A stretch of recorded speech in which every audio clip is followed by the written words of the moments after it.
Han pasado 52 años. 52 años del golpe de Estado impulsado por el general Juan Velasco Alvarado, quien va a derrocar a Fernando Belaúnde Terry el 3 de octubre de 1968. ¿Ya? De esta forma se instaura el gobierno revolucionario de las Fuerzas Armadas, el cual, por sus reformas y características particulares, es aún materia de debate. ¿En qué contexto social y político sucedió? ¿Qué representó la reforma agraria? ¿Cuál es el balance final del gobierno militar? De acuerdo con María Alaiza, profesora del Departamento de Ciencias Sociales de la Pontificia Universidad Católica del Perú, antes del golpe de Estado de Velasco, en el país había demandas de cambios a todo nivel. La reforma agraria era una demanda, la ampliación de las bases de trabajo, la educación en las regiones asomaban como reivindicaciones pendientes.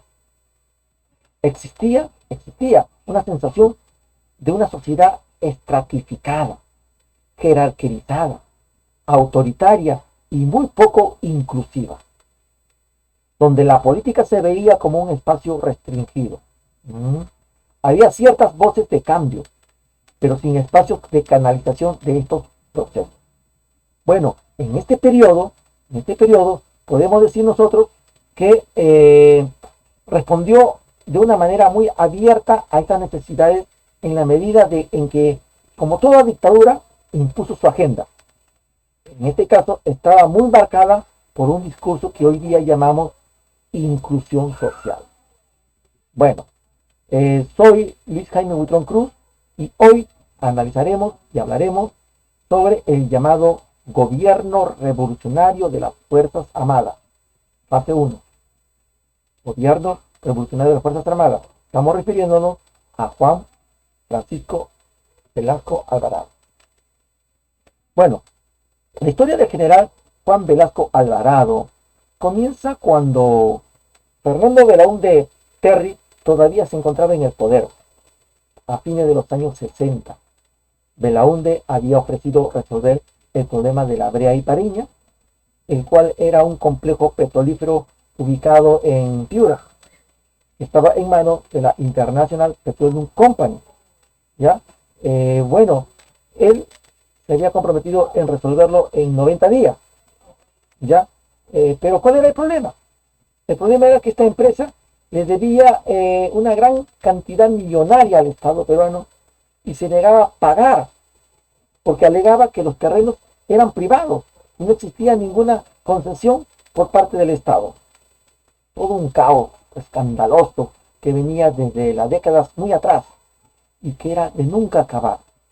¿Ya? Entonces, vuelvo a repetir, Belaúnde dijo que lo iba a resolver en 90 días. ¿Sí? Lo iba a acabar. Bueno, y parece pues que al fin llegaron a un trato, a un acuerdo por escrito, conocido como el Acta de Talara. Pero el escándalo se supo después cuando en dicho contrato no había desaparecido la famosa página 11, donde se produce el famoso escándalo de la página 11. Es allí donde Velasco toma el poder mediante un golpe de Estado el 3 de octubre de 1968 y se proclama presidente del gobierno revolucionario de las Fuerzas Armadas. Es así como puso su nombre a su gobierno revolucionario de las Fuerzas Armadas. Bien, ¿qué acciones vamos a encontrar aquí? Bueno, lo primero que hizo Velasco fue solucionar de manera definitiva este problema con la IPC, con la International Petroleum Company, sobre el caso de la Brea y Pariña. Les embargó todos sus bienes y los echó del país a los gringos. Recuperó el complejo petrolífero, ¿no?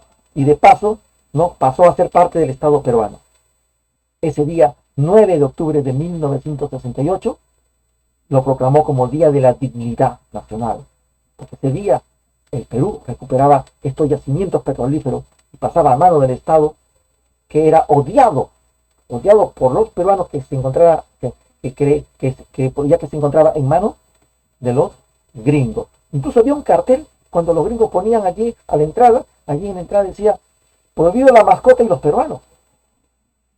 Bueno, entonces, sin embargo, hay otro hecho también importante aquí en el gobierno de Velasco, la reforma agraria.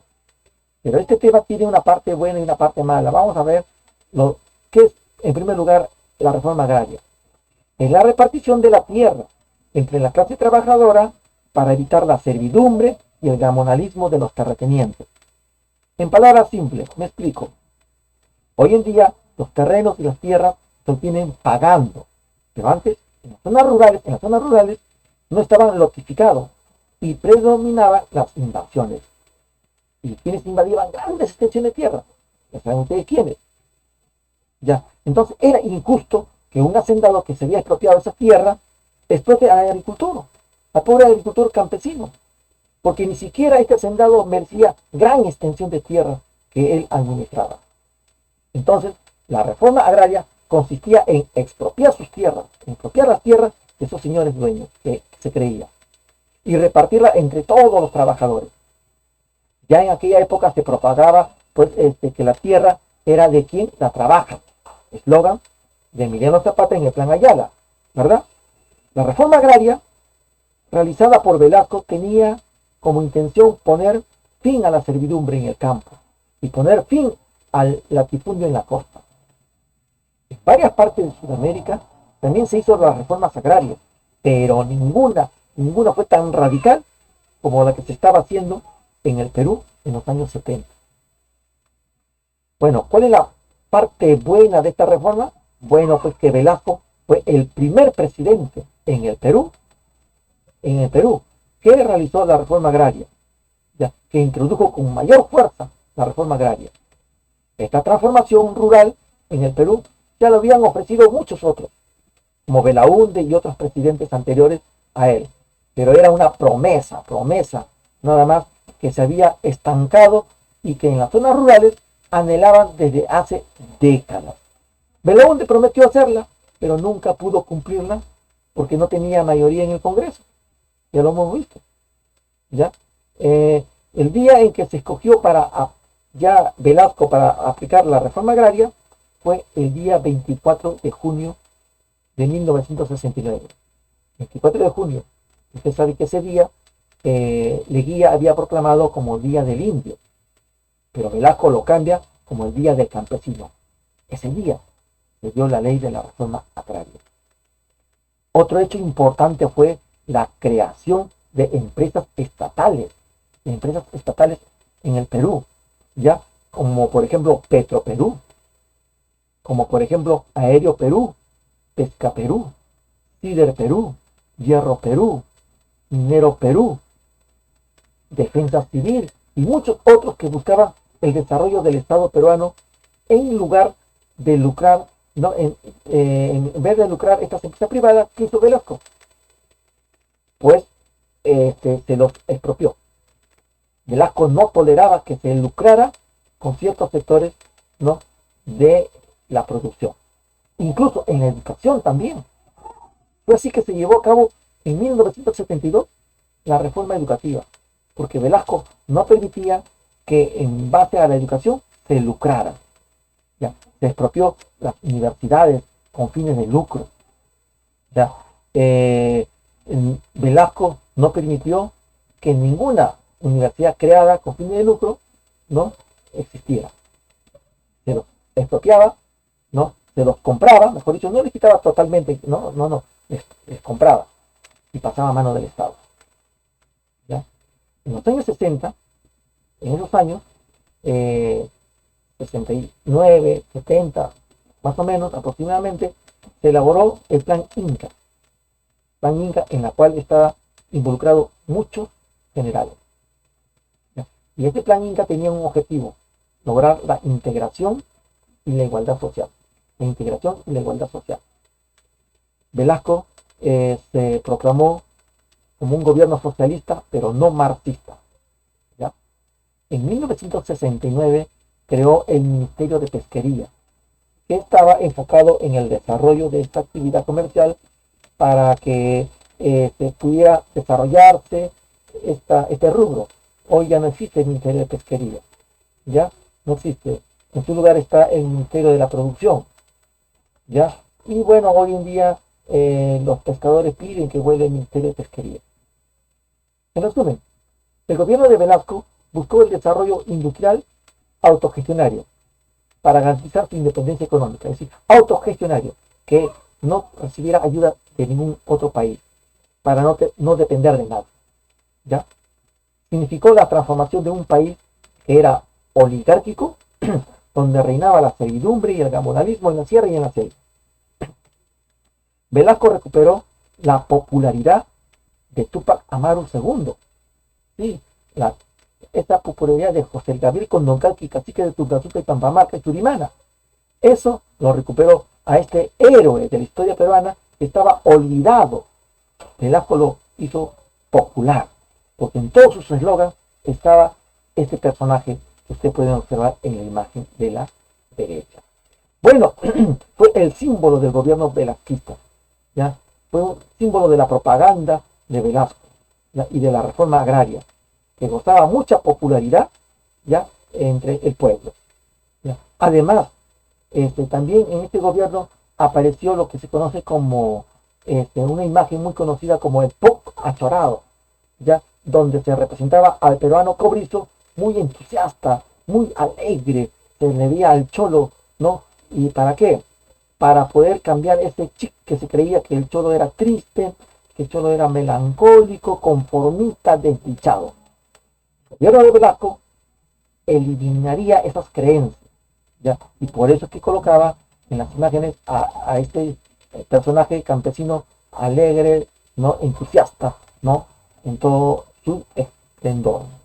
Bueno, incluso por aquellos años, en los años 70, un cantante llamado Luis Abanto Morales popularizó una canción que decía: solo soy y no me compadezcan monedas que no valen nada. Bueno, esta canción Solo soy y no me compadezca, bueno, que en realidad pues ayudó con este tema.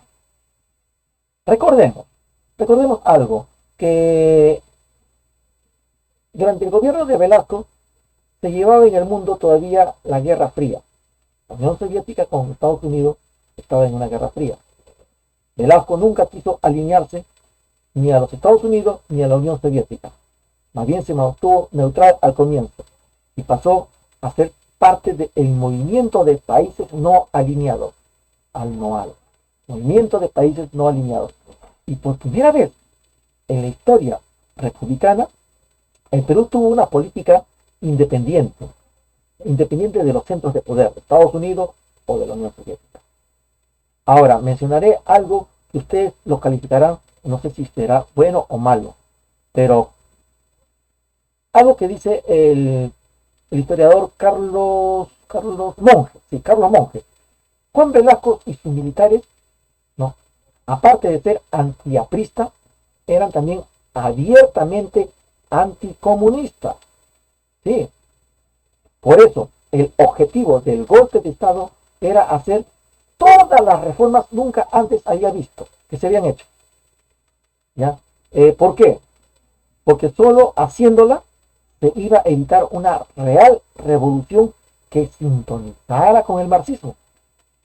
En otras palabras, desde siempre el pueblo quería reformas